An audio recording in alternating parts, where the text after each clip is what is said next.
Fala aí Brasil, beleza? Eu sou o Fernandes, o seu locutor e amigão da vizinhança. Talvez não tão amigo, nem tão vizinho, mas tô aqui em mais um podcast no Estúdio Nus, patrocinados mais uma vez pela nossa professora de biologia, a professora Pamela. E naquele mesmo pique do podcast passado, falando sobre natureza, a gente retoma esse assunto, só que em especial com uma temática um pouco mais interessante, falando sobre biólogos, os profissionais que estão ligados diretamente a essa natureza. E bom, não só isso, é importante falar que o biólogo ele é o profissional que analisa as relações entre os seres vivos e o ambiente em que eles vivem. Além disso, ele estuda e desenvolve projetos voltados para a preservação e proteção do meio ambiente. Entretanto, a atuação do biólogo não se restringe apenas à área ambiental. Ele também pode trabalhar na área de saúde, fazendo análises laboratoriais, análises genéticas, pesquisas científicas, controle de qualidade dos alimentos e da água, entre outras funções. Então, se você tem interesse nessa área, você tem diversas ramificações para você ir escolhendo aí e trabalhar muito bem. E se você está no ensino médio e tem interesse em se formar nisso, eu vou te falar o que você precisa para isso. Para você se formar como um biólogo, é necessário fazer um curso de graduação em biologia ou em ciências biológicas. O curso pode ser encontrado nas habilitações de bacharelado, com foco no mercado de trabalho, e licenciatura, voltado para a formação de professores, e dura em média uns 4 anos. A grade curricular desses cursos inclui disciplinas como física, química, geografia, fisiologia, biologia celular, botânica estrutural, ecologia, entre outras diversas coisas que a gente muitas vezes acaba escutando no nosso curso comum de biologia mesmo que a gente tem na escola. Outro detalhe muito interessante é que o estudante ele deverá passar pelo estágio obrigatório e apresentar o TCC para obter o diploma, né? O infame TCC que muitas pessoas odeiam, carregam um ódio profundo, né? O famoso H2O dentro de si por conta desse TCC. E depois disso, é necessário fazer o registro profissional no Conselho Regional de Biologia, o CRBio. E isso é feito em seu próprio estado para você poder iniciar a sua carreira. Quanto à área de atuação, o biólogo ele pode atuar em diversas áreas, como arborização urbana, banco de sangue, biologia forense, que o pessoal adora, biossegurança, citopatologia, diagnóstico, controle e monitoramento ambiental, que também eu acho fascinante particularmente. Tem também o ecodesign, para quem curte design e ambiente, né, em natureza, você pode aliar as duas coisas e trabalhar muito bem amando a sua profissão. Tem também o ecoturismo, para quem gosta de estar sempre passeando e gosta da natureza. Tem também saneamento ambiental, paisagismo e jardinagem, para quem curte arte e está sempre lá naquele esquema good vibes. E um detalhe também, né, na real são vários detalhes, é que esse profissional ele também pode trabalhar em zoológicos, parques florestais, institutos de pesquisa, museus voltados para a área biológica, indústrias farmacêuticas, laboratórios de análises clínicas e assessoria ambiental para empresas. Ó, que interessante. E se você tem interesse em ensinar a biologia para as pessoas, o biólogo ele também pode dar aulas de biologia em instituições de ensino públicas ou privadas. E agora vamos entrar na temática que mais interessa a todo mundo. Rufem os tambores, pois eu vou falar quanto ganha um biólogo. E de acordo com o Guia de Profissões e Salários da Cato, a média salarial para um biólogo é de R$ 2.604,71. Mas os ganhos podem passar de R$ 8.500, considerando o porte da empresa em que ele atua e sua experiência profissional. Então é aquele clássico caso, galerinha. Quanto mais você estuda e quanto mais você trabalha, mais são as chances do seu salário subir. E bom, vocês talvez não confiem tanto na minha opinião porque eu sou apenas um locutor. Então para isso eu reservei, pessoas especiais para estar falando diretamente com vocês sobre as profissões deles. Eu chamei diversos biólogos de diferentes áreas para estar falando com vocês sobre o que eles acham do emprego deles e o que eles acham de diversos problemas ou soluções que foram trazidas para o meio ambiental ao longo dos anos. Então, vamos lá, vem comigo e vamos começar a nossa entrevista com esses biólogos. O nosso primeiro biólogo que eu gostaria de chamar à mesa, ou melhor, ao microfone, para falar comigo é o nosso grande Marcos, formado na Uniburger. Então vem cá, Marcos, segura esse microfone e vem conversar com a gente. E como primeira pergunta, eu gostaria de saber, Marcos, como é ser um biólogo marinho? Primeiramente eu quero agradecer a Nus por ter me convidado aí para esse novo podcast. E cara, sinceramente, eu não tenho palavras para descrever o quão legal é ser biólogo marinho, né, principalmente. E assim, cara, a biologia marinha é uma matéria que você nunca vai ficar estagnado, sabe? Você nunca vai ficar um dia sem aprender algo novo sobre a matéria. Você nunca vai ficar naquela mesmice, sabe? E você sempre, cada pesquisa que você faz, você tá aprendendo aí um mundo diferente, você sempre abre mais, você expande sua visão. Então é uma matéria assim que eu fico lisonjeado de trabalhar com ela, né? E a gente tá aí, né, pro que daí vier. Pretendo aí viver muito tempo ainda para mim poder estudar um pouco mais sobre ela e pelo menos saber o mínimo, né? Porque a humanidade ainda é muito imatura e a gente tem muito que aprender.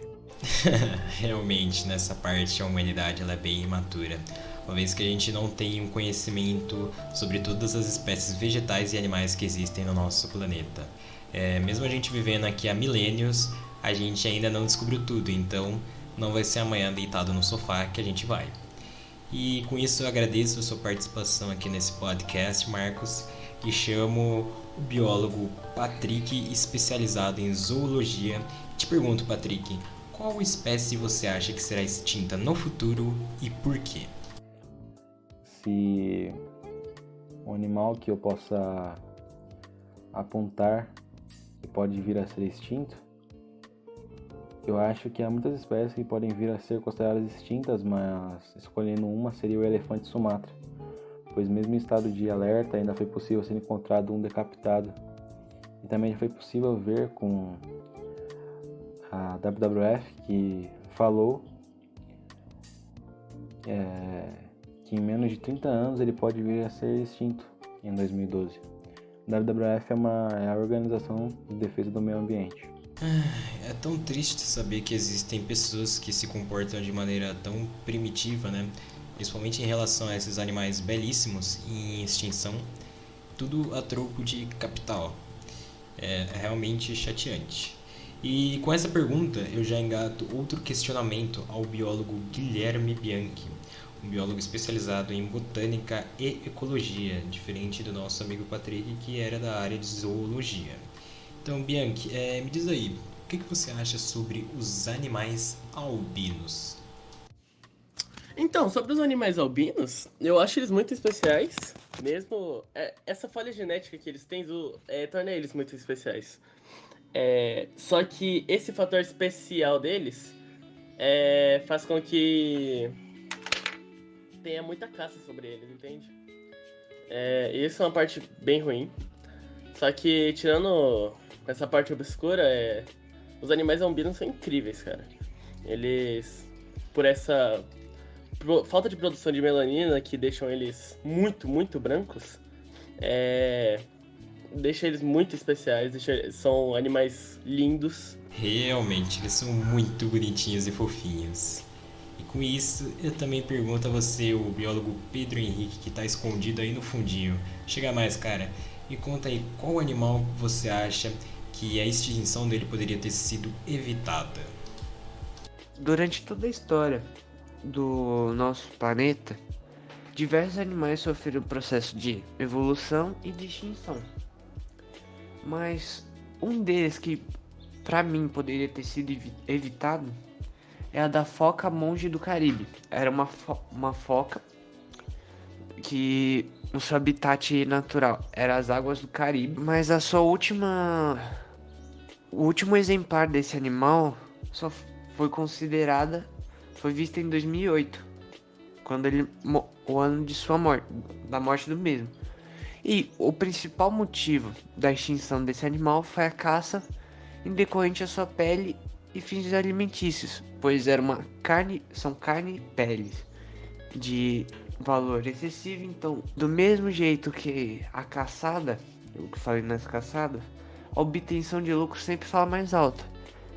Então, o caçador que só quer se enriquecer, ele não liga para o habitat. E acaba acontecendo isso, que espécies de animais que são lindas, que embelezam o habitat dele, acabam sumindo por causa dessas caças ilegais. Olha, realmente me chateia do fundo do coração ter que ouvir esse tipo de coisa. Faz parte do trampo aqui, mas me deixa de coração partido ter que ouvir essas coisas, né, que você e o biólogo Patrick contaram.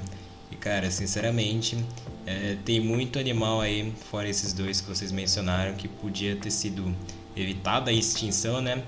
Mas a ambição e a ganância do homem tá sempre aí para encerrar o ciclo de vida de espécies tão raras e únicas nesse planeta. E com isso, eu faço uma pergunta também ao biólogo Rodrigão, né, que é um pouco diferente do que a gente fez antes, que é sobre o que você acha de governos que exploram seus recursos naturais sem cuidado algum, Rodrigo? Conta aí pra mim. Eu, como biólogo, tenho a visão de que esta falta de cuidado por parte do nosso governo com seus recursos naturais poderá causar grandes problemas em nosso futuro, pois o nosso planeta só consegue produzir uma certa quantidade de recursos naturais por ano. E caso tenha uma má gestão deles, este recurso irá se esgotar antes do tempo que ele demora para ser renovado, e isto fará com que aos poucos ele fique escasso. Excelente posicionamento, Rodrigo. Sem erros, sem falhas, apenas a verdade. Uma vez que a gente já vê isso na realidade, a gente já vê o nosso governo sendo extremamente porco quanto a essas questões ambientais. Não só o nosso governo, como os governos internacionais, mas o foco acaba sendo um pouco mais aqui porque a gente vive nesse país. E eu fico realmente admirado e muito grato quanto à sua presença nesse podcast e você ter compartilhado o seu conhecimento com a gente.